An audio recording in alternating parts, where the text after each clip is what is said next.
ആറ്റുകാൽ പൊങ്കാല. ഭക്തിയുടെ നിറവിൽ നഗരം. ഭരണസമിതിയുടെ വീഴ്ചയിൽ ദുരിതത്തിലായി ഭക്തർ. ലോകത്തിലെ ഏറ്റവും വലിയ സ്ത്രീ മുന്നേറ്റമായ ആറ്റുകാൽ പൊങ്കാല ഇത്തവണയും പതിനായിരക്കണക്കിന് ഭക്തരുടെ പങ്കാളിത്തം കൊണ്ട് ശ്രദ്ധേയമായി.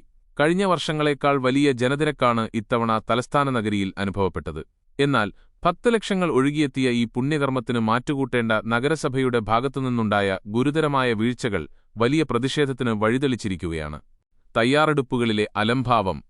പുതിയ കോർപ്പറേഷൻ ഭരണസമിതിയുടെ അലംഭാവവും അലസമായ മനോഭാവവുമാണ് ഇത്തവണത്തെ പൊങ്കാലയുടെ സുഗമമായ നടത്തിപ്പിന് പ്രധാന തടസ്സമായത്. മുൻകാലങ്ങളിൽ മാസങ്ങൾക്കു മുമ്പേ ആരംഭിക്കാറുള്ള മുന്നൊരുക്കങ്ങൾ ഇത്തവണ പേരിനുപോലും നടന്നില്ല എന്ന ആക്ഷേപം ശക്തമാണ്. പലയിടങ്ങളിലും ചടങ്ങുകളുടെ കൃത്യമായ ഏകോപനം പരാജയപ്പെട്ടു.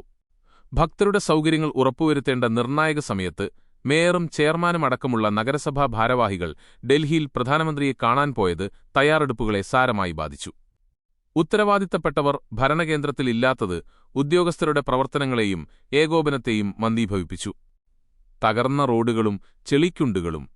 നഗരത്തിലെ തകർന്നു കിടക്കുന്ന റോഡുകൾ അറ്റകുറ്റപ്പണി ചെയ്യുന്ന കാര്യത്തിൽ കോർപ്പറേഷൻ പൂർണ്ണമായും പരാജയപ്പെട്ടു. പൊങ്കാലയ്ക്ക് മുന്നോടിയായി നടക്കേണ്ട ടാറിംഗോ പാച്ചിംഗ് വർക്കുകളോ നടക്കാത്തത് ഭക്തർക്ക് വലിയ അസൗകര്യമാണുണ്ടാക്കിയത്. ഇതിനിടയിൽ 2 ദിവസമായി പെയ്ത മഴസ്ഥിതി കൂടുതൽ വഷളാക്കി. നഗരത്തിന്റെ പല ഭാഗങ്ങളിലും വെള്ളക്കെട്ടുകൾ രൂപപ്പെട്ടു. പല പ്രദേശങ്ങളും അക്ഷരാർത്ഥത്തിൽ ചെളിക്കുണ്ടുകളായി മാറി. ഈ ചെളി വെള്ളം ഒഴുക്കിവിടാനോ ശുചീകരണ പ്രവർത്തനങ്ങൾ നടത്താനോ കോർപ്പറേഷൻ അധികൃതർ തയ്യാറായില്ല. ചരിത്രത്തിലില്ലാത്ത ഗതികേട്.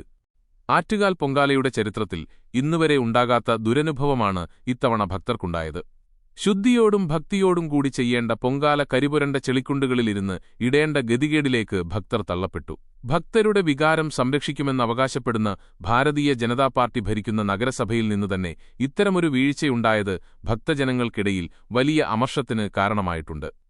ഭരണസമിതിയുടെ കെടുകാര്യസ്ഥതയും മുൻഗണനകൾ നിശ്ചയിക്കുന്നതിലെ പരാജയവുമാണ് ഭക്തിസാന്ദ്രമായ ഈ ചടങ്ങിന് കല്ലുകടിയായത് എന്നത് തർക്കമില്ലാത്ത വസ്തുതയാണ്.